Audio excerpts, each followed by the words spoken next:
சற்று நேர தியானத்திற்காக எடுத்துக்கொண்ட வசனம் வாசியுங்கள். நீதிமொழிகள் 22வது அதிகாரம் 6வது வசனம். நீதிமொழிகள் 22:6. பிள்ளையானவன் நடக்க வேண்டிய வழியிலே அவனை நடத்து, அவன் முதிர் வயதிலும் அதை விடாதிருப்பான். பிள்ளையானவன் நடக்க வேண்டிய வழியிலே அவனை நடத்து, அவன் முதிர் வயதிலும் அதை விடாதிருப்பான். பிள்ளையானவனை எப்படி நடத்த வேண்டுமா? நடக்க வேண்டிய வழியிலே அவனை நடத்த வேண்டும். அதாவது யாருக்கு கொடுக்குற உபதேசமாக இருக்கிறது? யாருக்கு சொல்லுங்க? பெற்றோர்களுக்கு கொடுக்கிற ஒரு வசனமாய் காணப்படுகிறது. இந்த இடத்திலே பார்க்கும் பொழுது நம்ம அநேகர் பெற்றோர்களாய் காணப்படுகிறோம். இந்த பெற்றோர்கள் தாய்மார்களாய் காணப்படுகிறோம். இந்த தாய்மார்களாகிய நமக்கு தேவன் நமக்கு இன்றைக்கு தருகிற வார்த்தை தான், பிள்ளையானவனை நடக்க வேண்டிய வழியிலே, அதாவது நடக்க வேண்டிய வழியிலே அவனை நடத்து. பிள்ளையானவன் எந்த வழியில் நடக்க வேண்டுமோ அந்த வழியிலே தாயாகிய நாம் நடத்த வேண்டும். பிள்ளையார்களை நடக்க ஏதோ வழியிலே இல்லை, எப்படியும் வளரட்டும், அதாவது வளர வேண்டிய வழியிலே வளர்த்த வேண்டும் என்று சொல்லவில்லை.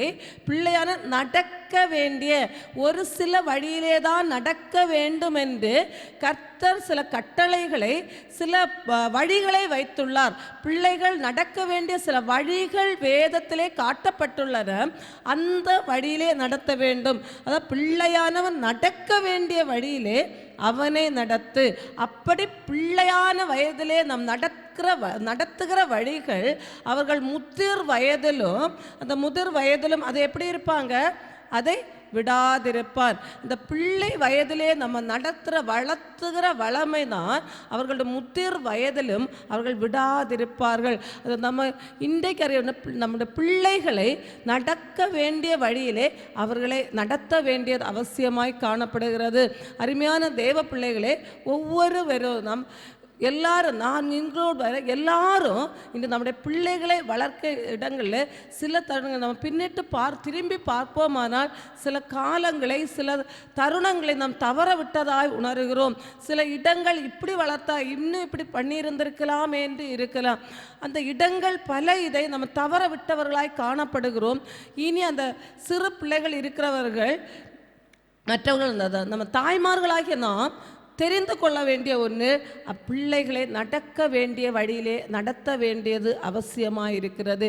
இங்கே வேதத்திலே ஒரு பிள்ளையானவனை ஒரு தாய் வளர்த்துகிறார், ஒரு பாட்டி வளர்க்கிறார். அவனுடைய குணாதிசயங்கள் எப்படி காணப்பட்டது, எதனால் அவன் அப்படி மாறினான், எப்படி அவன் வளர்ந்தான், அவருடைய தாய் யார், அவர்கள் எப்படியாய் இவர்களை வளர்த்தாங்க என்று நாம் சற்று தியானிப்போம் என்றால், அவர் யார் என்று பார்க்கும் பொழுது, அதாவது அந்த பெற்றோர்களின் வளர்ப்பினாலே அவர் ஒரு கனி கொடுக்கிற ஒரு பிள்ளையாய் காணப்பட்டான். யார் என்று நாம் பார்க்கும் பொழுது மிகவும் தெரிந்த அப்போஸ்தலனாகிய பவுலோடு உடன் ஊழியக்காரராய் காணப்பட்ட தீமோத்தேயு. இந்த தீமோத்தேயுவை நாம் சற்று தியானித்து பார்க்கும் பொழுது, தீமோத்தேயுடைய இருந்த குணாதிசயங்களை பார்க்கும் பொழுது தீமோத்தேயு எப்படி காணப்பட்டான் என்றால், வாசியங்கள் 1 கொரிந்தியர் 4வது அதிகாரம் 17வது வசனம். 1 கொரிந்தியர் 4:17.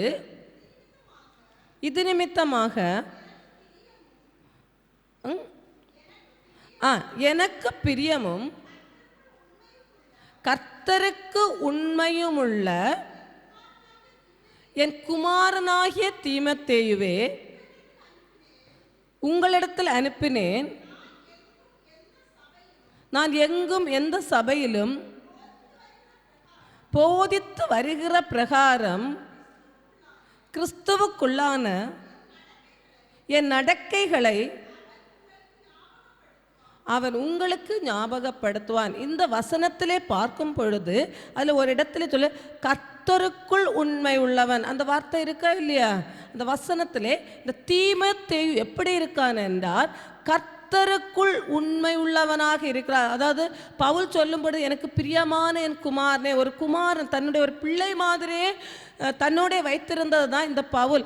அந்த தீமோத்தேயுவை பார்த்து சொல்லுகிறார், கர்த்தருக்குள் உண்மை உள்ளவன். அதாவது அந்த தீமோத்தேயுடைய ஒரு முதலாவது ஒரு குணாதிசயம் என்று பார்க்கும் பொழுது கர்த்தருக்குள் உண்மை உள்ள ஒரு பிள்ளையாய் காணப்பட்டான், கர்த்தருக்குள் உண்மை உள்ள ஒரு வாலிபனாய் காணப்பட்டான்.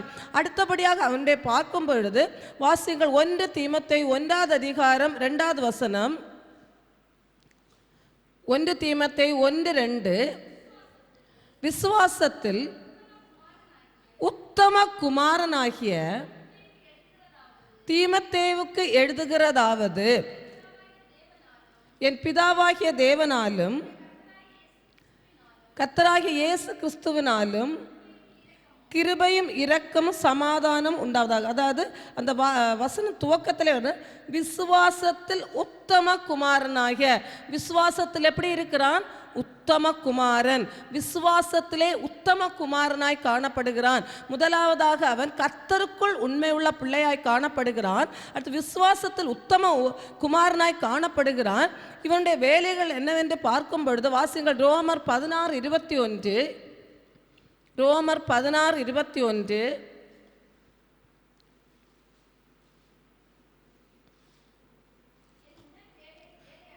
என் உடன் வேலையாளாகிய தீமோத்தேயும் என் இனத்தாராகிய ரூபியும் யாசோனும் சொசுபத்தரும் உங்களை வாழ்த்துகிறார்கள். அதில் என் உடன் வேலையாளாகிய தீமோத்தேயும், என் உடன் வேலையாளாகிய, இங்கே பவுல் சொல்ல என் உடன் வேலையாளாகிய, பவுலோடைய உடன் வேலையாள் தான் யாரு? இந்த தீமோத்தேயு. பவுல் எப்படிப்பட்ட ஊழியம் செய்து வந்துறாரு? பவுல் யாரு? பவுல் யாரு? பவுல் யாரு?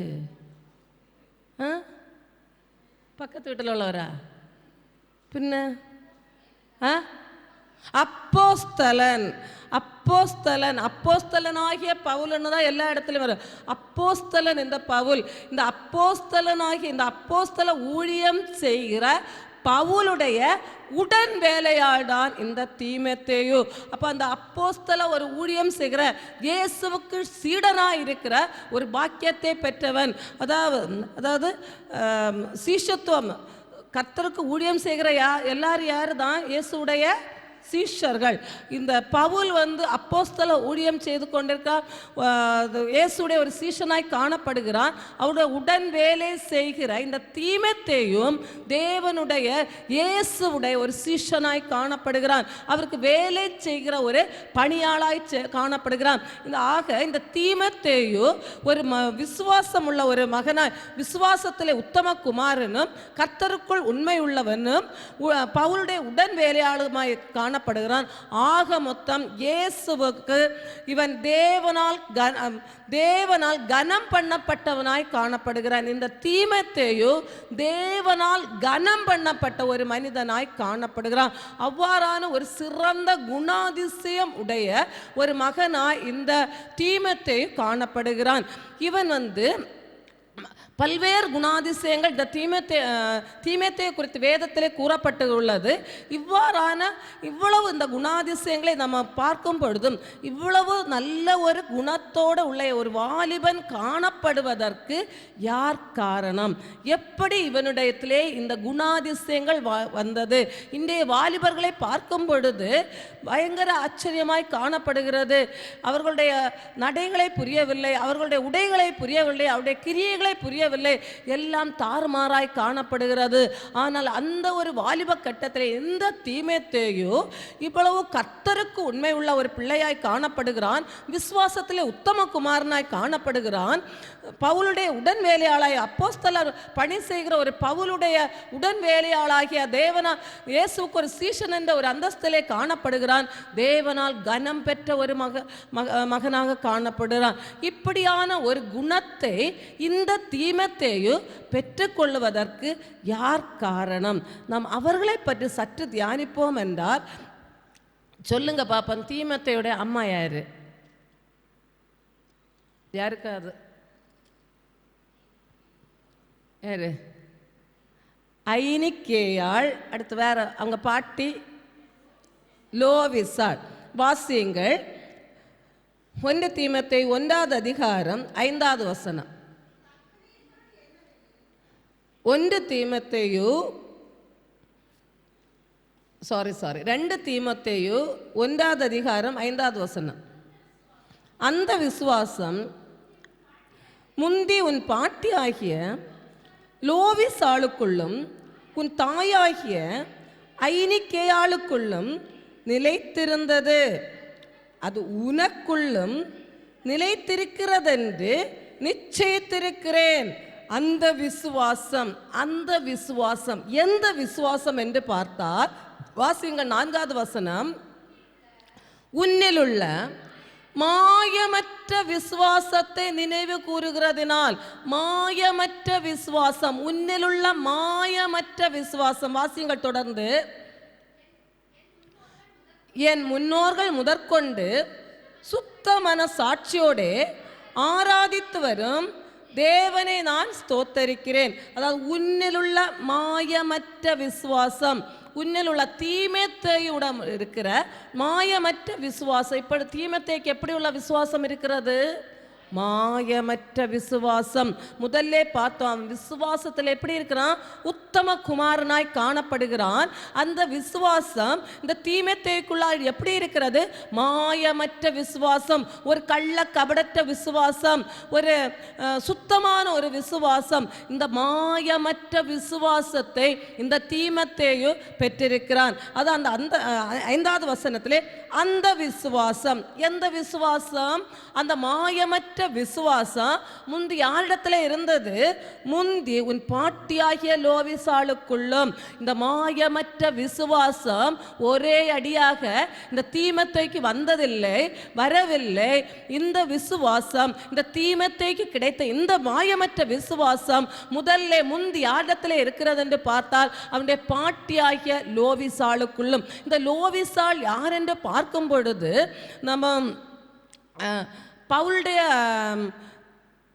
நம்ம அப்போஸ்தலர்ல எல்லாம் பார்க்கும் பொழுது அப்போஸ்தலர் ஊழியம் செய்த இந்த லீஸ்திரா பட்டணத்திலே காணப்பட்ட ஒரு ஸ்திரியாய் காணப்படுகிறார். அந்த ஊழியம் செய்யும் பொழுது அவர்களும் கூட இந்த பவுலோட கூட எல்லாம் ஊழியம் செய்த ஒரு மகளாக அந்த குடும்பமாய் காணப்படுகிறது. இந்த குடும்பம் இதிலே அந்த சரித்திரங்களை புரட்டி பார்த்தால் இந்த லோவிசாள் அந்த பவுல்னால் அந்த லீஸ்திரா பட்டணத்திலே பவுலின் மூலமாய் ரட்சிக்கப்பட்ட முதல் விசுவாசியாக காணப்படுகிறார். அதாவது இவர்கள் ஒரு யூத ஸ்திரீ, அதெல்லாம் இந்த வரும் அதுக்கு பின்னாடி. இவர் அந்த பவுலின் உபதேசத்தின் மூலமாய் கிறிஸ்துவை ஏற்றுக்கொண்ட ஒரு முதல் பெண்மணியாய் இந்த லோவிசாள் காணுகிறார். அந்த கிறிஸ்துவை ஏற்றுக்கொண்ட நிமித்தமாய் இவள் அதிக விசுவாசத்தை, இயேசுவை அதிகமாய் விசுவாசிக்கிறார். அல்லேலூயா, அல்லேலூயா. இந்த தீமோத்தேயுடத்தில் இருந்த மாயமற்ற விசுவாசம் முந்தி பாட்டியாகிய லோவிசாளுக்குள்ளும் உன் தாயாகிய ஐனிக்கேயாளுக்குள்ளும் நிலைத்திருந்தது. அந்த விசுவாசம் பாட்டியிடத்திலிருந்து யாரிடத்திலே போகிறது? லோவிசாளின் மகளாகிய ஐனிக்கேயாளுக்குள்ளே நிலைத்திருக்கிறது. இந்த பாட்டியுடைய விசுவாசம் தன் மகள், அதாவது தன் தாயாகிய ஐனிக்கேயாளுக்குள்ளே நிலைத்திருக்கிறது. அந்த லோவிசாள் என்ற தாய் தன் மகளுக்கு தன்னிடமிருந்த விசுவாசை கடத்தி கொடுக்கிறாள். அந்த விசுவாசம் தன் பேரனாகிய தீமோத்தேயுக்கு போகிறது. அல்லேலூயா, அல்லேலூயா. அருமையான தேவ பிள்ளைகளை, இந்த இடத்திலே பல பாட்டிமார்களும் இருக்கிறார்கள், பேர பிள்ளைகளை வைத்திருக்கிற பாட்டியும் இருக்கிறோம். அதே போல தாய்மார்களும் இருக்கிறோம். நாம் எந்த இடத்திலே பாட்டி என்ற ஸ்தானத்திலே இருந்தால் நம்முடைய விசுவாசம் நம்முடைய பிள்ளைகளுக்கும் பிள்ளைகளுடைய பிள்ளைகளுக்கும் சாட்சி பகர்ந்தாய் கடந்து செல்ல வேண்டும். அந்த தாய் என்ற இடத்துல இருக்கிறது, தாயிடத்திலிருந்து பிள்ளைக்கு செல்கிறதாய் காணப்பட வேண்டும். அதான் பிள்ளையானவன் நடக்க வேண்டிய வழியிலே நடத்த வேண்டும். நடத்த வேண்டியது பெற்றோர்கள். அந்த பெற்றோர்கள் முதல்ல சாட்சி உள்ளவர்களாய் காணப்பட வேண்டும். இந்த தீமோத்தேயுடத்திலே மாயமற்ற விசுவாசம் காணப்படுகிறது என்றால் ஏனென்று பார்க்கும் பொழுது அது முந்தி அவருடைய பாட்டியிடம் காணப்படுகிறது. முந்தி அந்த விசுவாசம் பாட்டியிடம் காணப்படுகிறது. பாட்டியிடம் இருந்த விசுவாசம் தன் தாயாகி ஐநேக்கியாளுக்குள்ளே இந்த தீமோத்தேயு அம்மாவுடைய பேர் பார்க்கும்போது ஐனிக்கேயாள் அந்த ஐனிக்கேயாளிடத்திலே அந்த விசுவாசம் நிலைத்திருந்தது. அதாவது உன் தாயாகிய ஐனிக்கேயாளுக்குள்ளும் நிலைத்திருந்தது. எது நிலைத்திருந்தது? இந்த மாயமற்ற விசுவாசம். இந்த மாயமற்ற விசுவாசம் இந்த ஐனிக்கேயாளுக்குள்ளே நிலைத்திருந்தது. இப்பொழுது இந்த ஐனிக்கேயாள் யார் என்று நாம் பார்க்கும் பொழுது வாசியுங்கள். அப்போஸ்தலர் 16:1. அப்போஸ்தலர் 16:1. அதன் பின்பு அவன் தெர்பைக்கும் லீஸ்திராவுக்கும் போனான். சீஷன் இருந்தான். அவன் தாய் விசுவாசமுள்ள யூத ஸ்திரீ, அவன் தகப்பன் கிரேக்கன். அங்கே தீமோத்தேயு எண்ணப்பட்ட ஒரு சீஷன் இருந்தான். இந்த தீமோத்தேயு யார்? இப்போ சீஷன். நான் முதல்ல சொன்னேன், இந்த தீமோத்தேயு ஒரு சீஷன். அவன் தாய் விசுவாசமுள்ள யூத ஸ்திரீ, அவன் தகப்பன் கிரேக்கன். அதாவது அவன் தாய் சும்மா சொல்லியிருக்கலாம், அவன் தாய் யூத ஸ்திரீ, தகப்பன் கிரேக்கன், அப்படி எழுதியிருக்கான் இல்லை. அதிலே அந்த ஒரு அடைமொழியாக, அதிலே ஒரு ஸ்பெசிஃபிக்காக ஒரு பாயிண்ட் அவுட் பண்ணி, ஒரு ஹைலைட் பண்ணி அந்த ஸ்திரீயை சொல்லுகிறார்கள். என்ன? அவன் தாய் எப்படி சொல்லுவாங்க? விசுவாசமுள்ள யூதஸ்திரீ. பொதுவாக சொல்லியிருக்கலாம் அவனுடைய தாய் ஒரு யூதஸ்திரீ, தகப்பன் கிரேக்கன் என்று சொல்லியிருக்கலாம். ஆனால் அவனுடைய தாயை பற்றி இங்கே ஒரு படி மேலாக, ஒரு ஸ்டெப்பு மேலாக சொல்லலாம். அவள் விசுவாசமுள்ள ஒரு யூதஸ்திரீ. எப்படி உள்ள ஸ்திரீ? விசுவாசமுள்ள ஒரு யூதஸ்திரீ. அநேகர் யூதஸ்திரீகள் இருக்கலாம். ஆனால் இந்த தீமோத்தேயுவின் தாயாகி ஐநேக்கியாள் ஒரு விசுவாசமுள்ள யூதஸ்திரீயாய் காணப்பட்டாள். தகப்பனோ ஒரு கிரேக்கனாய் காணப்படுகிறான். ஆனாலும் இவள் அந்த யூத ஸ்திரீ தன்னுடைய யூத பிரமாணத்தின்படியே அவள் கற்றுக்கொண்ட இஸ்ரவேலின் தேவனை குறித்து, அதாவது தெரிந்து கொண்ட இயேசுவின் சாட்சிகளை தன்னுடைய மகனுக்கு புகட்டி வளர்க்கிறார். தகப்பனுடைய மார்க்கத்துக்கு செல்லாதபடிக்கு, தகப்பனுடைய கிரேக்கத்துவத்துக்குள்ள எதிலேயுமே பிள்ளைக்கு புகட்டாதபடி தன் தாய் கற்றுக்கொண்ட, தன் தாய் அதாவது இஸ்ரவேலின் தேவனும் தேவனாகிய கர்த்தரை குறித்தும் பவுலின் மூலமாய் தெரிந்து கொள்ளப்பட்ட இயேசுவை குறித்தும் தன்னுடைய மகனுக்கு புகட்டுகிற தாயாய் காணப்படுகிறாள். இவள் எந்த விதத்திலும் தன்னுடைய தகப்பனுடைய கிரேக்க வழியிலே தகப்பனுடைய இதை கற்றுக் கொடுக்கவில்லை. அந்த பழைய ஏற்பாட்டிலே கூறுகிறபடியாக எரேமியா 10:2 வாசியுங்கள். எரேமியா 10வது அதிகாரம் 2வது வசனம். புற ஜாதிகளுடைய மார்க்கத்தை கற்றுக்கொள்ளாதிருங்கள். எப்படி? வானத்தின் அடையாளங்களினாலே புற ஜாதிகள் கலங்குகிறார்களே என்று சொல்லி நீங்கள் அவைகளாலே கலங்காதிருங்கள். அதாவது புற ஜாதிகளுடைய மார்க்கத்தை கற்றுக்கொள்ளாதிருங்கள். இந்த தாயானவள் இந்த வேதத்தை நன்கு தெரிந்தவள், நன்கு அறிந்தவள், வேதத்தை தன்னுடைய வைத்து கொண்டிருந்த ஒரு யூத ஸ்திரியாய் காணப்படுகிறாள். இந்த யூத மார்க்கங்களை தெரிந்தவள், அதாவது வேதத்தை நன்கு தெரிந்த ஒரு மகளாய் காணப்படுகிறாள். இந்த வேதத்திலே சொல்லப்படுகிறது, புற ஜாதிகளுடைய மார்க்கத்தை கற்றுக்கொள்ளாதிருங்கள்.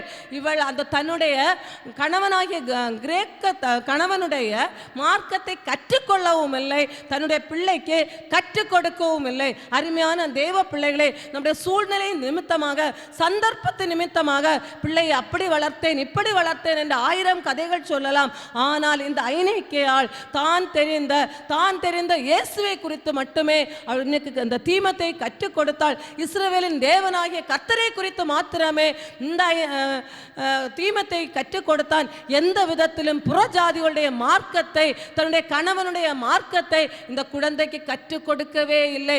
அவள் ஆரம்பத்திலிருந்து, சிறு வயதிலிருந்து தன் தாயாகிய லோவிசா தனக்கு கற்றுக் கொடுத்த விசுவாசத்தின் முறைமையின்படியே தானும் தன்னுடைய பிள்ளைக்கு இந்த தீமோத்தேயுக்கு கிறிஸ்துவை குறித்து, கிறிஸ்துடைய வழிகளை குறித்து, கிறிஸ்துடைய விசுவாசத்தை குறித்து, வேத வாக்கியங்களை குறித்து கற்றுக் கொடுத்தாள். அதிநிமித்தமாக இந்த தீமோத்தேயு ஒரு உத்தம குமாரனாய் காணப்பட்டான். விசுவாசத்திலே ஒரு உத்தம குமாரனு, அப்போஸ்தலனுக்கு ஒரு உடன் வேலையாளுமாக, விசுவாசம் அதாவது கர்த்தருக்குள் ஒரு உண்மையுள்ள ஒரு வாலிப பிள்ளையாய் காணப்பட்டான். அல்லேலூயா, அல்லேலூயா. இவ்வாறான குணாதிசயங்கள் இந்த தீமோத்தேயுவிடத்திலே வருவதற்கு காரணம் இந்த அருமையான தாயானவள். முதல்ல பாட்டியாகிய லோவிசாள் தன்னுடைய பாதையிலே சரியாக காணப்பட்டாள். அவளிடத்திலே இந்த விசுவாசம் காணப்படுகிறது.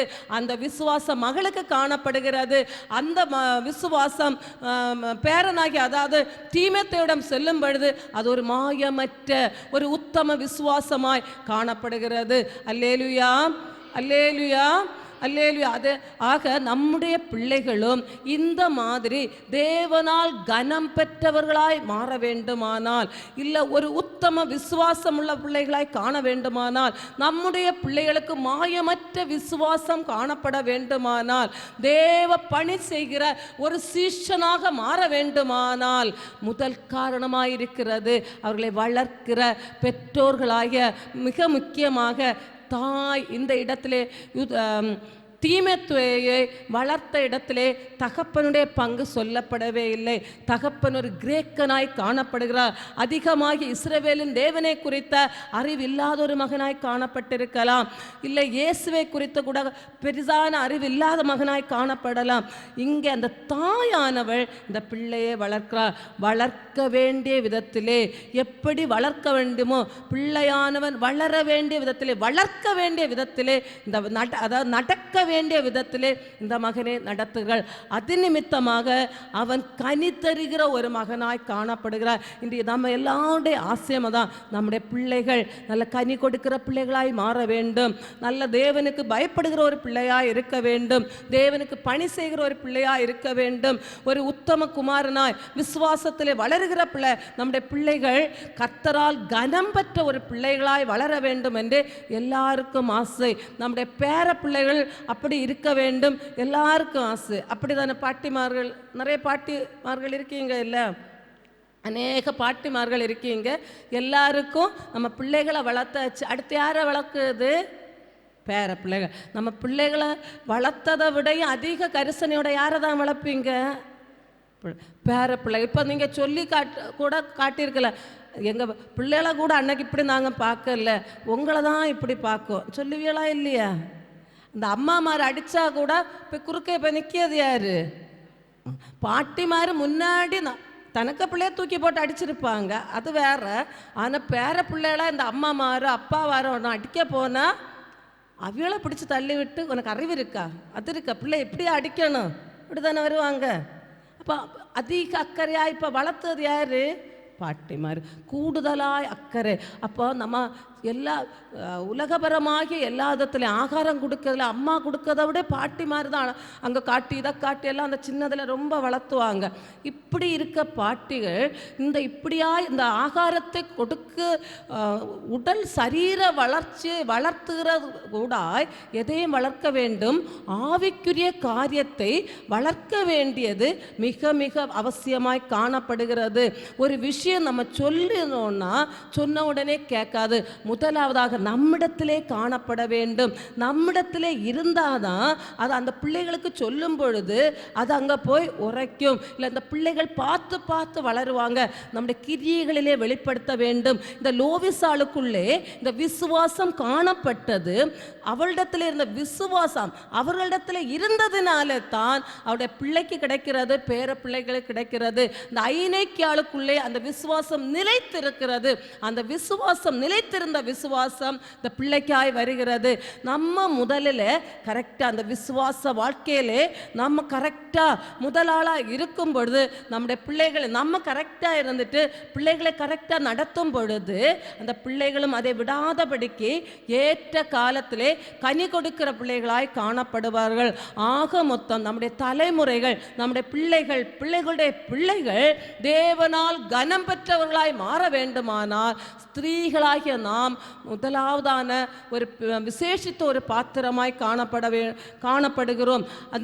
அதாவது நம்முடைய பிள்ளைகள் விசுவாசத்தில் வளர வேண்டுமானால் நாம் விசுவாசத்திலே வளர வேண்டும். நம்முடைய பிள்ளைகளிடத்திலிருந்து எந்த குணாதிசயத்தை நாம் எதிர்பார்க்கிறோமோ அந்த குணாதிசயம் முதலாவதாக நம்மில் நிலைத்திருக்க வேண்டும். நம்மில் நிலைத்திருந்தால்தான் அது நம்முடைய பிள்ளைகளிலே போய் நிலைத்திருக்கும். நாம் கற்றுக் கொடுக்கும் பொழுது பிள்ளைகள் ஏற்றுக்கொள்ளுவார்கள். இல்லைன்னா சொல்லுவாங்க, நீங்கள் மட்டும் சரியா இருக்கீங்களா, நீங்கள் சரியா இருக்கீங்களா, நீங்கள் சரியா இருந்துட்டு எங்கள்கிட்ட சொல்லுங்க அப்படின்னு சொல்லுவாங்க. அதனால் முதலாவது சரிப்படுத்த வேண்டிய இடத்துல இருக்கிறது பெற்றோர்களாகிய நாம் சரியாக இருந்துவிட்டு அந்த காரியங்கள் தேவனுக்கு பிரியமான காரியங்களை நாம் செய்துவிட்டு அந்த காரியத்தை பிள்ளைகளுக்கு போதிக்க வேண்டும். போதித்து வேண்டும். அந்த நடக்க வேண்டிய வழியில் நடத்திவிட்டு நாம் ஒரு நாள் பின்னிட்டு பார்ப்போமான நாம் ஒரு நாள் பார்க்கும் பொழுது அந்த பிள்ளைகள் அதை விடாதிருப்பார்கள். அவர்கள் முதிர் வயதிலும் விடாதிருப்பார்கள். சின்ன பிள்ளையிலிருந்து நாம் கற்றுக் கொடுக்கிற காரியங்கள் அவர்களுடைய முதிர் வயதிலும் விடாதிருப்பார்கள். அல்லேலுயா, அல்லேலுயா, அல்லேலுயா. இந்த வசனத்தை தியானிக்கும் பொழுது உண்மையிலே எனக்கு ரொம்ப வருத்தமாக இருந்து சில கால தருணங்களை நான் தவற விட்டுட்டேனோ, நம்முடைய பிள்ளைகளை இந்த விதமாக இப்படியெல்லாம் வளர்த்திருக்கலாமோ, நமக்கு அதை தவற விட்டுட்டோம் என்ற ஒரு குற்ற உணர்வோடு தான் இந்த ஒரு இதில் ஐயோ இப்படியெல்லாம் இருந்திருக்கலாமே. அந்த வேதத்தை இந்த பாட்டு அதிகமாய் நான் தியானிக்கும் பொழுது எனக்குள்ளாய் ஒரு இது. அதே மாதிரி எத்தனை பேர் நம்மிடத்தில் இருக்கிறார்கள் என்று தெரியவில்லை. ஆனாலும் இனியாவது தேவன் ஏற்ற நேரத்திலே ஏற்ற ஆலோசனைகளை தருகிறதை பெற்றுக்கொண்டு தாயென்ற ஸ்தானத்தை விட்டு அடுத்த ஸ்தானத்திலே போயிருக்கிற பாட்டிமார்களுக்கு இது நல்ல தருணம். பிள்ளைகளெல்லாம் சின்ன பிள்ளைகளாக இருப்பார்கள். அவர்களை இன்னும் அதிகமாய் கவனமாய் வளர்த்தலாம். இல்லை தாயென்ற இடத்துல இருக்கிறவர்கள் நாம் சிறிது நாட்களுக்குள்ளே பாட்டியாகிற இடத்திலே போவோம், அந்த இடத்திலே வளர்த்தலாம். இல்லை என்றால் இன்னும் நம்மிடத்தில் இருக்கிற பிள்ளைகளை இன்னும் அதிகமாய் நம்முடைய ஜெபம் நாம் சில இடங்களே தவறின இடங்களே கர்த்தரிடத்திலே இருந்து ஜெபித்து அந்த இடத்தை நிரப்பி மீண்டும் இனி உள்ள நாட்களையாவது நம்முடைய பிள்ளைகளை கர்த்தருக்கு பிரியமான வழியிலே நடத்துவதற்கு நாம் பிரயாசப்பட வேண்டியது அவசியமாய் காணப்படுகிறது. இவ்வாறாய் சிறு பருவத்திலே பிள்ளைகளை கர்த்தருக்கு ஏற்ற வழியிலே நடக்கும் பொழுது அது அந்த வயதிலே மட்டுமல்ல, அது எப்பொழுது வரையிலும் அது அவர்கள் விடாதிருப்பார்கள். அவர்களுடைய முதிர் வயதிலும் விடாதிருப்பார்கள். ஒரு கட்டங்கள் வாலிப கர்வங்கள் ஒரு கட்டங்கள் ஆகும்பொழுது தேவனால் கனம் பெற்ற பிள்ளைகளாகவும் காணப்படுவார்கள். இந்த பிள்ளைகள் அதில் தவறி போகும் பொழுது சில இடங்களிலே நாமும் காரணமாய் காணப்படுகிறோம். அருமையான தேவ பிள்ளைகளே, இந்த வசனத்தை நமக்கு கர்த்தர் தருகிறார் என்றால் அந்த இடத்தை ஒருபோதும் நாம் தவற விடக்கூடாது என்ற ஒரு அன்பு நிமித்தமாய் நம்மேல் கொண்ட இரக்கத்து நிமித்தமாய் இந்த வார்த்தைகளை தேவன் தந்து கொண்டிருக்கிறார். நாம் நம்முடைய பிள்ளைகளை தேவனுக்கு ஏற்ற விதமாய் தேவனால் கனம் பெற்ற ஒரு பிள்ளைகளாய் வளர்க்க வேண்டிய கடமையிலே காணப்படுகிறோம். அந்த இடத்தை நாம் தவற விடாதபடி நம்மை காத்துக்கொள்ள வேண்டியது அவசியமாய் காணப்படுகிறது. இந்த விசுவாசம் அந்த அவர்களிடத்திலே காணப்படுகிறது. மேலும் இவர்கள் கட்டளைகளை எப்படி இந்த பிள்ளைகளை வளர்த்திருப்பார்கள் என்று பார்த்தால் அவர்களுடைய அந்த மோசையோடு கூட கர்த்தர் கொடுத்த கற்பனைகளை எல்லாம் அறிந்தவர்களாய் அதன் மூலமாய் அவர்கள் இந்த பிள்ளைகளை வளர்த்திருப்பார்கள். வாசியங்கள் உபாகமம் 6:7. உபாகமம் 6:7. நீ அவைகளை உன் பிள்ளைகளுக்கு கருத்தாய் போதித்து நீ உன் வீட்டில் உட்கார்ந்திருக்கிற போதும் வழியில் நடக்கிற போதும் படுத்து கொள்ளுகிற போதும் எழுந்திருக்கிற போதும் அவைகளை குறித்து பேசி, அதாவது நீ எவைகளை வாசிங்கள் 6வது வசனம்.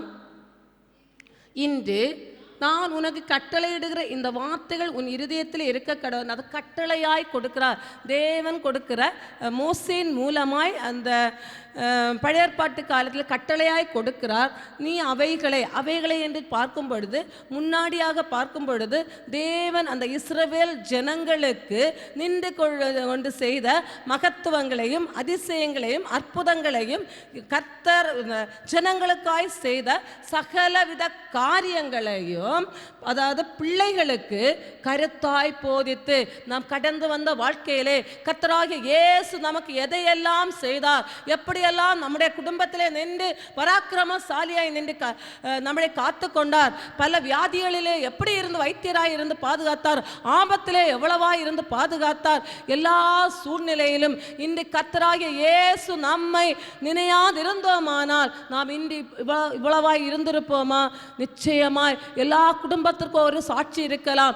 இந்த சூழ்நிலையிலே கர்த்தருடைய கரம் எங்கள் மேல் இல்லாதிருந்ததினால் நாங்கள் அழிந்து போயிருப்போம் என்று எல்லா குடும்பத்திற்கும் சாட்சி இருக்கலாம். அருமையான தேவனுடைய பிள்ளைகளே, கர்த்தர் நம்மளை கரம் தூக்கி எடுத்த தருணங்கள், கர்த்தர் நம்முடைய குடும்பத்துக்கு செய்த மகத்துவமான கிரியைகள், கர்த்தர் நம் குடும்பத்தின் மேல் பாராட்டின இரக்கங்கள், ஆக தேவன் அனுதினமும் நம்மளை நடத்தி கொண்டு வருகிற ஒவ்வொரு தருணங்களையும் பிள்ளைகளுக்கு நாம் அனுதினமும் உட்கார்ந்திருக்கும் பொழுதும், நடக்கிற பொழுதும், படுத்துக் கொள்ளுகிற பொழுதும் போதிக்க வேண்டும் என்பது தேவனுடைய கட்டளையாய் காணப்படுகிறது. இந்த யூத ஸ்திரீயாகி ஐநேக்கியாள், கர்த்தருடைய கற்பனைகளை அறிந்த இந்த யூத ஸ்திரீயாகி ஐநேக்கியாள் கர்த்தர் மோசேக்கு கொடுத்த கற்பனைகளை அறிந்தது நிமித்தமாய் கர்த்தர் தனக்கு செய்த எல்லா காரியங்களையும் இந்த தீமோத்தேயுக்கு இருக்கும் பொழுதும், நடக்கும் பொழுதும், படுக்கும் பொழுதும், ஒவ்வொரு நிமிடம் தோறும் கற்றுக் கொடுத்ததன் விளைவாக இன்று அவன் தேவனுக்கு பிரியமான ஒரு மகனாக, தேவனால் கனம் பெற்ற ஒரு மகனாக காணப்படுகிறான். அருமையான தேவனுடைய பிள்ளைகளே, நாம் நம்முடைய பிள்ளைகளுக்கு கர்த்தருடைய மகத்துவத்தை அனுதினமும் போதிக்க வேண்டியவர்களாய் காணப்படுகிறோம். அது தேவனால் நமக்கு கிடைத்த கட்டளையாய் காணப்படுகிறது. இந்த ஐநேக்கியாள் அந்த கட்டளையை ஏற்றுக்கொண்டவர்களாய் தன்னுடைய பிள்ளையை அந்த வார்த்தை நிமித்தம், வசனத்து நிமித்தம் நடத்தினாள். அந்த மகன் அருமையாய் கனி கொடுக்கிற மகனாய் இயேசுவுக்கு சீஷனாய் மாற்றினான். அருமையான தேவ பிள்ளைகளே, நம்முடைய பிள்ளைகள் கர்த்தரால் கனம் பெற்றவர்களாய் மாற வேண்டுமானால் நாம் தேவனுடைய கட்டளைகளை கை கொண்டவர்களாய், நாமும் தேவனால் பெற்ற மகத்துவத்தை பிள்ளைகளுக்கு அனுதினமும் போதிக்கிறவர்களாய் காணப்பட வேண்டும். அதிலே தான் விசுவாசம் பிள்ளைகளுக்கு பெருகும். ஆமாம், இப்படி ஒரு சூழ்நிலை நம்ம பிள்ளைகள் ரொம்ப சின்னதாக இருக்கும்பொழுது நடந்த காரியமாக இருக்கலாம். பிள்ளைகளுக்கு நிச்சயமாய் நினைவிருக்காது. அந்த நீங்கள் இப்படி இருக்கும் பொழுது இப்படி ஆபத்து வந்து நாங்கள் ஏசப்பா நோக்கி கூப்பிட்டோம், அப்படி ஏசப்பா சுகம் தந்தார், இப்படி அனுதினமும் சொல்லி சொல்லி வரும்போது அவர்களுக்குள்ளாடி விசுவாசம் பெருகும். அவர்களுக்குன்னு ஒரு கஷ்டம் வரும்போது, ஆமாம் அன்னைக்கு எங்கள் பாட்டி சொன்னாங்க, எங்கள் அம்மா சொன்னாங்க, அப்போது நம்மளும் கேட்டால் ஏசப்பா தருவாருன்ற விசுவாசம் பிள்ளைகளுடைய இரத்தத்திலே ஊறுகிறதாய் காணப்படும். பாட்டிமார்கள் தங்களுடைய பிள்ளைகள் தங்களுடைய காலத்திலே தங்களுக்கு நடந்த காரியங்கள், கர்த்தர் எப்படியெல்லாம் எங்களுக்கு உதவி செய்தார் என்று இந்த பேர பிள்ளைகளுக்கு கதை சொல்லி கொடுக்கறது மாதிரி இந்த கதை தேவன் நடத்தின விதங்களையும் நம்ம அனுதினமும் ஊட்டும் பொழுது பிள்ளைகள் அந்த விசுவாச வாழ்க்கையிலே வளர்ந்து வருகிற பிள்ளைகளாய் காணப்படுவார்கள். அதுக்கு இது மீண்டும் நம்முடைய உபாகமம் 4:16 கூட காணப்படுகிறது. இயேசுடைய அதாவது வாசியங்கள், அது கூட உபாகமம் வாசியங்கள் 4:10, உன் கண்கள் கண்ட காரியங்களை நீ மறவாத படிக்கும், உன் ஜீவனுள்ள நாளெல்லாம் அவைகள் உன் இருதயத்தை விட்டு நீங்காத படிக்கும், நீ எச்சரிக்கையாக இருந்து உன் ஆத்துமாவை ஜாக்கிரதையாய் காத்துக்கொள், அவைகளை உன் பிள்ளைகளுக்கும் உன் பிள்ளைகளின் பிள்ளைகளுக்கும் அறிவிக்க கடவாய். அவைகளை உன் பிள்ளைகளுக்கும் உன் பிள்ளைகளுடைய பிள்ளைகளுக்கும் அறிவிக்க கடவாய். இங்கே தாய்க்கும் கட்டளை கொடுக்கிறார்கள், பாட்டிக்கும் கட்டளை கொடுக்கிறார். பிள்ளைக்குன்னு சொல்லுமா தாய்க்கு, பிள்ளைகளுடைய பிள்ளைகளும் சொல்லும் பொழுது யாருக்கு?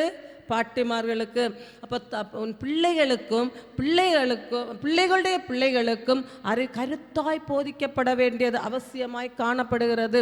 இவ்வாறாக இந்த லோவிசாலும் ஐனேக்கியாலும் தங்களுடைய விசுவாசத்து நிமித்தமாய் கிறிஸ்துவின் மேல் கொண்ட விசுவாசத்தினால் தங்களுக்கு கொடுக்கப்பட்ட தீமைத்துவை கிறிஸ்துவின் நேராய் வழி நடத்துகிறார்கள்.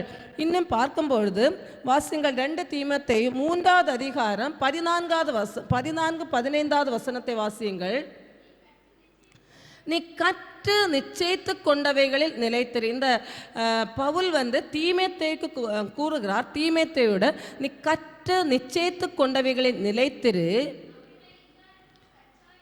அவைகளை இன்னாரிடத்தில் கற்றாய் என்று நீ அறிந்திருக்கிறதும் அல்லாமல் கிறிஸ்து இயேசுவை பற்றும் விசுவாசத்தினாலே உன்னை இரட்சிப்புக்கேற்ற ஞானமுள்ளவனாகத்தக்க பரிசுத்த வேத எழுத்துக்களை நீ சிறு வயது முதல் அறிந்தவன் என்று உனக்கு தெரியும். அதாவது இரட்சிப்புக்கேற்ற ஞானமுள்ளவனாகத்தக்க பரிசுத்த வேத எழுத்துக்கள். இந்த பரிசுத்த வேத எழுத்துக்கள் நமக்கு என்ன கொண்டு வருமா? இரட்சிப்புக்கேற்ற ஞானத்தை கொண்டு வரும். இரட்சிப்புக்கேற்ற இந்த ஞானத்தை கொண்டு வருகிற பரிசுத்த வேத எழுத்துக்களை இவன் எப்போதிலிருந்து கற்றுக்கொண்டான்? சிறு வயது முதல் அறிந்தவன் என்று உனக்கு தெரியும். இந்த தீமோத்தேயு ஆக மொத்தம் வேத வசனங்களை, பரிசுத்த வார்த்தைகளை, எழுத்துக்களை எப்பொழுதிலிருந்து கற்றுக்கொண்டான்? சிறு வயது முதல். அப்ப இதை கற்றுக் கொடுத்தது யாரு? தாய் பாட்டியாக கூட இருக்கலாம். அதுக்கு முன்னாடி உள்ள வசனத்தில் அவைகளை இன்னாடத்தில் கற்றாய் என்று நீ கற்றுக்கொண்ட விஷயம். அந்த தாயானவள் சிறு வயதிலிருந்து இந்த பரிசுத்த வேத எழுத்துக்களை இந்த தீமோத்தேயுக்கு கற்றுக் கொடுத்தாள். இந்த கற்றுக் கொடுத்தது நிமித்தமாக இந்த வேத வசனம் அவனுடைய வாலிப வயதாகும் பொழுது என்ன இரட்சிப்புக்கேற்ற ஞானமுள்ளவனாய் அவனை மாற்றியது. இரட்சிப்புக்கேற்ற ஞானத்தை கொடுக்கிறது இந்த வேத வசனம். இந்த வேத வசனம் சிறு வயது முதல் அவனுக்குள்ளாய் சென்றது நிமித்தமாய் ஞானமுள்ள ஒரு மகனாய் காணப்படுகிறான். இரட்சிப்புக்கேற்ற ஞானத்தை பெற்றுக்கொள்ளுகிறான். இந்த இரட்சிப்புக்கேற்ற ஞானத்தை பெற்றுக்கொண்டது நிமித்தம்தான் அவன் உத்தம ஊழியக்காரனாய் காணப்படுகிறான். அதாவது உடன் வேலைக்காரனாய் காணப்படுகிறான். உத்தம விசுவாசம் உள்ளவனாய் காணப்படுகிறான். மாயமற்ற விசுவாசத்தை பெற்றுக்கொள்ளுகிறான். அதற்கு மேலாக தேவனால் கனம் பெற்ற ஒரு மனிதனாய் காணப்படுகிறான். இயேசுவுக்கு சீஷனாய் காணப்படுகிறான். ஏன் இந்த மாற்றங்கள் வருகின்றால் அவன் சிறு வயது முதல் அந்த பரிசுத்த வேத எழுத்துக்கள் அவனுக்குள்ளாய் நிலைத்தது நிமித்தமாய் இந்த பரிசுத்த வேத எழுத்துக்கள், பரிசுத்த வசனங்களை எல்லாம் இவனுக்குள்ளாய் விதைத்தது இவனுடைய தாயாகி ஐனேக்கியாள். இந்த தாயாகி ஐனேக்கியாள் இந்த பரிசுத்த எழுத்துக்களை விதைத்தது நிமித்தமாக அவன் தன்னுடைய இளமையான காலத்திலே அவன் விசுவாசத்திலே ஞானம் உள்ளவனாகி, அதாவது இரட்சிப்புக்கேற்ற ஞானம் உள்ளவனாகி தேவனால் கனம் பெற்ற ஒரு மகிமை உள்ள ஒரு மகனாய் மாறுகிறான். அருமையான தேவனுடைய பிள்ளைகளே, நாம் செய்ய வேண்டியது நம்முடைய பிள்ளைகளை நடக்க வேண்டிய வழியிலே நடத்த வேண்டியது அவசியமானதாய் காணப்படுகிறது. இங்கே முக்கியமாக பார்க்கும் பொழுது விசுவாசத்திலே இவர்கள் காணப்பட்டார்கள். அது நிமித்தமாய் அவன் மாயமற்ற விசுவாசத்தை பெற்றுக்கொண்டான். இவர்கள் சிறு வயதிலேயே இந்த தீமோத்தேயுக்கு வேத வசனங்களை ஊட்டினது நிமித்தமாக தீமோத்தேயு ஒரு கனம் பெற்ற வாலிப வயதில் எந்த விதத்தில் உலகத்துக்குரியதிலே போகாதபடிக்கு அவன் உன்னத தேவனை பற்றி பிடித்தவனாய் காணப்படுகிறான். அருமையான தேவ பிள்ளைகளே, அன்றைய காலகட்டம் போல் அல்ல இந்த காலகட்டம். மிகவும் மாயமாலமான உலகம். எங்கு திரும்பினாலும் மாயையான காரியங்கள், உலகத்தினுடைய ஆடம்பரங்கள், உலகத்தின் ஆபாசங்கள், உலகத்தினுடைய எல்லா அக்கிரமங்களும் பெருகி இருக்கிற காலங்கள். கண்ணை திறந்தாலே பாவத்துக்குள்ளாய் போய் விடுகிற காலத்திலே காணப்படுகிறோம். பிள்ளைகள் அதாவது சீரான வழியிலே வாழவே முடியாத அளவுக்காய் பிள்ளைகளை நெரிக்கிற பாவம் சூழ்ந்து கொண்டுகிற பாவம் பற்றி பிடிக்கிற ஒரு உலகத்திலே காணப்பட்டு கொண்டிருக்கும். இந்த காலகட்டங்களிலே நாம் இந்த பிள்ளைகளை நடக்க வேண்டிய வழியிலே நடத்தாமல் இருந்தால், இல்லை அந்த விசுவாச வாழ்க்கையிலே வளர்க்க வேண்டிய கடமையாக இருக்கிறது. முக்கியமாக பரிசுத்த வேத எழுத்துக்கள் பிள்ளைகளுக்குள்ளே விதைக்க வேண்டியது அவசியமாய் காணப்படும். இந்த விதைகள் உள்ளுக்குள்ளாய் இருந்தால்தான் அது ஒரு நாள் கிரியை செய்கிறதாய் காணப்படுகிறது. இந்த இக்கட்டான இந்த உலகத்திலே நம்முடைய பிள்ளைகள் களங்கமற்ற பிள்ளைகளாய், மாயமற்ற விசுவாசமுள்ள உத்தம ஊழியக்காரர்களாய், அதாவது அப்போஸ்தலர்களாய், சீஷர்களாய் மாற வேண்டுமானால் இந்த சிறு வயதிலிருந்தே நம்முடைய பிள்ளைகள் வேத வசனத்திற்குள்ளாய் நிலைத்து நின்று வளர வேண்டியது, விதைக்க வேண்டியது நம்முடைய கடமையாக இருக்கிறது. இந்த தீமோத்தேயுக்கு, அதாவது தேவனால் கனம் பெற்ற அந்த பவுலுக்கு மிக நேசிக்கப்பட்ட ஒரு மகனாய் மாறுவதற்கு காரணம் இந்த தாயும் பாட்டியும் தான் காரணமாய் காணப்படுகிறது. அருமையான தேவ பிள்ளைகளே, நம்முடைய தலைமுறைகளும் அதிகமாய் ஆசீர்வதிக்கப்பட வேண்டுமானால் நாம் நம்முடைய கிரியைகளை முதல்ல நாம் பாதுகாத்து கொள்ள வேண்டும். விசுவாச வாழ்க்கையிலே நாம் வளர வேண்டும். நாம் வேத வசனங்களை ஒவ்வொரு நாளும் கிரகிக்க வேண்டும். அந்த வசனங்கள் பிள்ளைகளுக்கு ஊட்ட வேண்டும். பிள்ளைகளை நடக்க வேண்டிய வழியிலே நடத்தும் பொழுது அவர்கள் அதை முதிர் வயதிலும் விடாதிருக்கிற பிள்ளைகளாய் காணப்படுவார்கள். அல்லேலூயா. மூன்றாவது வசனம், அவனே பவுல் தன்னுடனே கூட்டிக் கொண்டு போக வேண்டும் என்று விரும்பி அவனுடைய தகப்பன் கிரேக்கன் என்று அவ்விடங்களில் இருக்கும் யூதர்கள் எல்லாருக்கும் அறிந்திருந்தபடியால் அவர்கள் நிமித்தம் அவனுக்கு விருத்த சேதனம் பண்ணினான். இப்போ இவன் பவுல் தன்னுடனே கூட்டிக் கொண்டு போக வேண்டும் என்று அதாவது நற்சாட்சி பெற்ற ஒரு மனுஷன். இதில் நான் தீமோத்தேயை ரொம்ப இதில் எடுக்கலை. பிள்ளைகளுக்கு தேவையான அந்த இது கண்டிப்பாக அந்த தீமோத்தேயு எப்படிப்பட்டவன் என்று அறிந்திருக்க வேண்டும். நம்ம ஈஸியாக சொல்லும், அம்மா என்ன சரியாக வளர்க்கலை, பாட்டி என்ன வளர்க்கலை, அதனால என்ன இல்லை, அவர்கள் போதிக்க வேண்டிய இடத்திலிருந்து கடமைகளை ஆற்றினார்கள். ஆனால் அந்த தீமோத்தேயு எப்படி அதை பற்றி கொண்ட என்று பார்ப்போமானால் நிறைய வசனங்கள் இருக்குது. நான் இதை ஷார்ட்டாக கொஞ்சம் இதை மட்டும் பிள்ளைகளுக்காக சொல்லுகிறேன். அவன் என்ன, அது இங்கே நற்சாட்சி பெற்றவனாய் காணப்பட்டான். இந்த தீமோத்தேயு அந்த இடத்துல உள்ள எல்லாரும் நற்சாட்சி பெற்றவனாய் காணப்படுகிறான். இங்க இப்போ இந்த பவுல் இவனை கூட்டிட்டு போகணும்னு இருக்கா தீமோத்தேயு அப்ப எப்படி சின்ன பிள்ளையாட்டா இருந்திருப்பான், ஒரு வாலிபனாய் வளர்ந்திருக்கிறான். கூட்டிக் கொண்டு போன இந்த யூதர்கள் உடனே அவங்க ஏற்றுக்கொள்ள மாட்டார்கள். அந்த காலகட்டத்திலே பயங்கர ஒரு வாக்குவாதம் உள்ள காலகட்டமாக இருந்தது. அதாவது விருத்த சேதனம் தேவை என்று ஒரு குரூப்பும், விருத்த சேதனம் தேவையில்லை என்பது ஒரு குரூப்புமாக காணப்பட்டது. அப்போ இவன் பவுல் யூதனாக இருக்கிறான். யூத மார்க்கத்தின்படி இவனை கொண்டு வர வேண்டுமானால் அவன் என்ன செய்திருக்கணும், விருத்த சேதனம் பண்ண வேண்டியது அவசியமாக இருக்கணும். இவனுடைய தகப்பன் யாரு, கிரேக்கன். அதனால இவன் அதுவரையில் என்ன செய்யலை, விருத்த சேதனமே பண்ணல. ஆனால் இவன் கூட்டிகிட்டு போகணும்னு எல்லாருக்கும் தெரியும், இவன் கிரேக்கன்னு. விருத்த சேதனம் பண்ணலைன்னு தெரியும். இப்போ விருத்த சேதனம் பண்ணாத ஒருவன் பவுலுக்கு உடன் வேலைக்காரனாய் கிறிஸ்துவை பறைசாற்றுகிறான் என்றால் இந்த யூதர்கள் ஏற்றுக்கொள்ள மாட்டார்கள். அதனால யூதர்கள் அவர்களின் நிமித்தமாக இவனுக்கு என்ன செய்கிறாங்க, விருத்த சேதனம் பண்ணன அவர்கள் நிமித்தம் அவனுக்கு விருத்த சேதம் பண்ணன. அப்போ அந்த வாலிபத்தில் அவன் என்ன செய்கிறான், கீழ்ப்படுகிற ஒரு பிள்ளையாய் காணப்பட, ஒரு கீழ்ப்படிதல் காணப்படுகிறது. பிள்ளைங்க ஈஸியாக அப்பா அம்மாவை ப்ளேம் பண்ணலாம், அவங்க எங்களை சரியாக இது பண்ணலாம், அப்படி இருந்திருந்தோன்னா நாங்கள் இப்படி வந்திருப்போம். அப்படி இல்லை, அவர்கள் எல்லாரும் ஞானத்தை ஊற்றி வளர்க்கிற தாயாய் தான் இருக்கிறார்கள். எந்த ஒரு தாயும் தன்னுடைய பிள்ளைகள் தவறான வழியில் போக வேண்டும் என்று ஆலோசனை கொடுக்கிறவர்கள் அல்ல. தேவன் தங்களுக்கு போதித்த வழியிலே, போதித்த அறிவினபடியிலே அவர்கள் சிறப்பாக தான் பிள்ளைகளை வளர்த்த. பிள்ளைகள் அந்த தாய் சொல்லுகிற வார்த்தைக்கு கீழ்ப்படிதல் உள்ள பிள்ளைகளாய் காணப்பட வேண்டும். பிள்ளைகளுக்கு ஒரு ஆசை, இவளுக்கு என்ன தெரியும், இவங்களுக்கு என்ன தெரியும், இல்லை. பெற்றோரை எந்த விதத்திலும் அசட்டை பண்ணக்கூடாது. அசட்டை பண்ணாமல் பெற்றோர்கள் சொல்வதை அப்படியே ஏற்றுக்கொள்ள வேண்டிய பிள்ளைகளாய் காணப்பட வேண்டும். இந்த தீமோத்தேயு இந்த ஐநேக்கியால் சொன்னதையெல்லாம் கேட்டு கீழ்ப்படிந்தது நிமித்தமாய் உயர்த்தப்பட்டான். ஆக நம்முடைய பெற்றோர்கள் சொல்ல வார்த்தைகளுக்கெல்லாம் கீழ்ப்படிந்து வளர்ந்த போது நாம் தீமோத்தேயுவை போல நற்குணசாலியாக மாறுவோம்.